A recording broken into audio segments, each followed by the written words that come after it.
So we're back with another match ramble. Recording a few of these on the same day, so don't be worried. And today, in the honour of what's happening on Dynamite this week, in terms of Jon Moxley's Continental Championship Challenge, to, as following what happened on Collision, Juice Robinson, we're going to talk about their IWGP Best of Super Juniors US title match in 2019. Now, I've never seen this match before. I've always wanted to. I've always known about it. And I've known about Juice in New Japan being a high level. And obviously, I think this was during Moxley's, not return, but, you know, just not long after being released from WWE. Well, leaving WWE more rather. And what I don't know if this is before or after the Ishii match. We've covered that before. But I really enjoyed this. I think this match really amplifies one.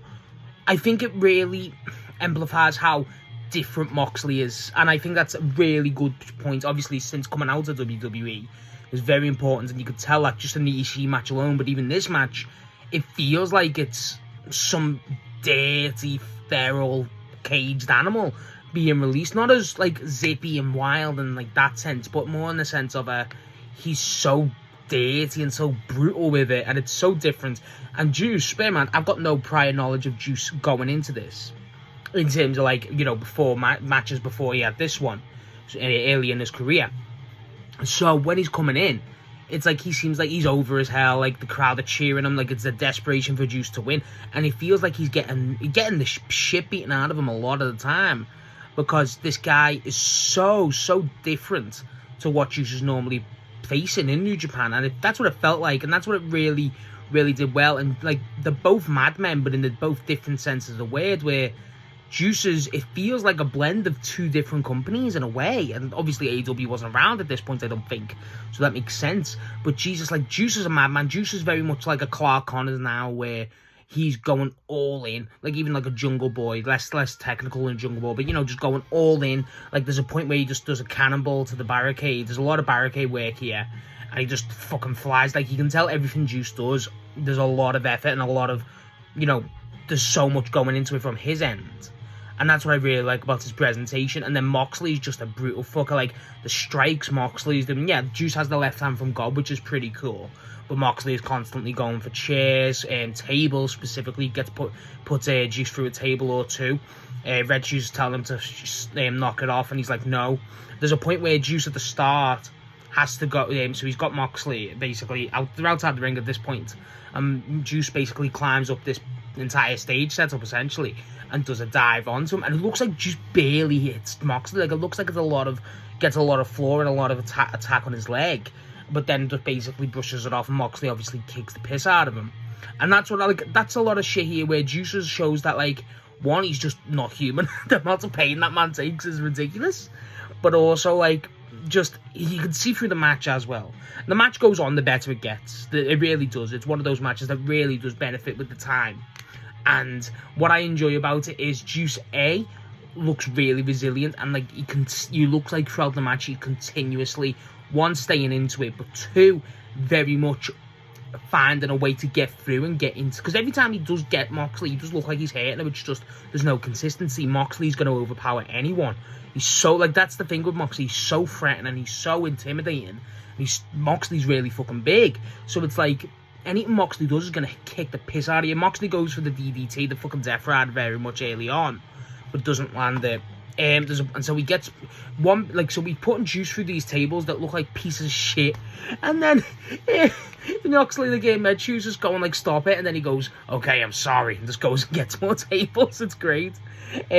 He puts Juice through one, which looked brutal. And then, I don't know if, yeah, so after that, basically, Juice gets another table and puts it basically on the slant on the barricade. No, this was after the thing, actually. So after, so Moxley's about to do another thing. He sets basically up a concerto onto Juice's leg, because Juice's leg's fucked. Like, Moxley's doing a fucking, like, a leg, basically an armbar, but on a leg lock, leg extension thing, while on the pole. Fucking nasty. Boston Crabs are later in the match. Like, as the match goes on, it looks like there's a lot of, like, detail paid into the leg, which I kind of liked. It felt natural rather than, okay, I'm just going to go for your leg straight away. It felt like it really built up to that, and I really enjoyed that. It really matches New Japan's aesthetic. And then, you know, in the vibe it's trying to go for. And Moxley goes basically to do a concerto on the leg to Juice from jumping off. And then Red Juice is talking Moxley out of it. And while he does that, Juice does fuck off, throws a chair at Moxley's head. Moxley's staggered, so then Juice gets the table and puts it on the fucking slam by the barricade. And Moxley goes for it, and then Juice like gets fired up, he runs back, and then he just goes, ah, screams, and then fucking goes for a full-on cannonball, misses Moxley almost completely, and just goes fuck off, right to the table. Moxley's like, fucked. But then like, Moxley didn't get impacted, so it looks like it hurt Juice more, but again, Juice is still up, so he just goes, I'm gonna break this fucking table. And then he just like, literally says that, and gets the table and just puts Moxley through it. That was pretty cool. And then, this is what I'm saying, like, after this point, the match really gets interesting, where the pair of them are going for the strike-offs, you know what I mean? Moxley teases the DDT, doesn't. He does, after the bit, they do land, that's the finish, I'll talk about that in a second, sorry. But Moxley gets a Boston Crab leg lock in, but then Juice does. And Juice does, then Moxley does. And when Moxley does, it looks like, oh, fuck, this is it. Because Juice is screaming in pain, Red Juice is going, no, and he's going, no, don't you dare. And it's like, oh shit, like, it looks like he's right by the ropes, and Moxley drags him fully away, right into the middle of the ring, which is really cool. And then after that point, Moxley somehow goes to reverse it, Juice gets out of it, and basically Moxley, this is the finish, and Moxley goes for the Death Rider, the double arm DDT, and lands it. And this I thought was excellent. The final like 30 seconds in this match I thought were magnificent, where he lands it, and then it's one of the best kickouts I've seen in terms of timing. 2.94, essentially bang, Juice up, and like it's a genuine shock. I was surprised. I was like, oh fuck, I didn't expect that, because how New Japan does their finish, it feels very definitive a lot of the time. But then this is a great example of New Japan's finishes, where after this, he does another one exactly the same, does another DDT, bang, Death Rider, and it's out. But this is what I fucking adored. I thought this was an absolute masterclass and shows how good Juice is. During that, you see Juice's, like, Moxley's covering him more, you know, a bit more of a command and pin, and Juice's leg just goes like a little twitch, like someone showing out of instinct he's still trying to kick out. And I thought that was a genuine chef's kiss. I thought that was very few wrestlers to me. Like, I was like, oh my god, that is perfect. It's impeccable. And it was like, not a lot of wrestlers I've ever thought doing that. I think that's ingenious. I think that's one of the best things I've seen for a while in terms of all matches that I've went back and watched. That was excellent. That was a really well worked thing, and I didn't expect just something so small to get me like, oh my god, that's brilliant. I want more of that. And that's what I really enjoyed. And I think this match, the more it sits with me, the more I enjoyed. The pace was excellent. It felt very tense. It felt very back and forth, which really worked for both of these guys. Obviously, Moxley being a lot more overpowered, but Juice showing that resilience. And then it feels like a hope that kills you type of match, but then it didn't feel like it. Feels like it gets hopeful, and then Moxley commands it again. I feel like there was a point where because the DDT he does straight away feels like that should have been the finish before the Boston Crab, because that would have been like, oh bam, the hope that kills you. That would have really cemented Moxley as a real piece of shit, which I really feel like they were going for here, and that's what I really enjoyed. And I think the character work from both guys are great. I love Juice's gear because he's so colourful, but everything about it, I just think it's a really good match. It's a really good example of showing how good these two are. It makes you more excited for Dynamite, obviously, with these two running it back. And I think that's what I didn't expect to enjoy this more as much as I did. I feel like it's got a lot of it. This is a perfect example of the small things in wrestling really fucking matter, compared to like these big, you know, bravado, like small things like that little small kick out again. And like, you know, the attempted kick out, sorry, and you know, all the resilience stuff and the natural build to the leg injury and stuff, that works perfectly here, and it shows how good these two are. It shows how highly talented they are, especially Moxley. Obviously, we all know Moxley is, but Juice as well. Like, Juice is a fucking great legend. Great legend, just a legend, you know what I mean? Juice is very talented, and I don't think he gets enough credit.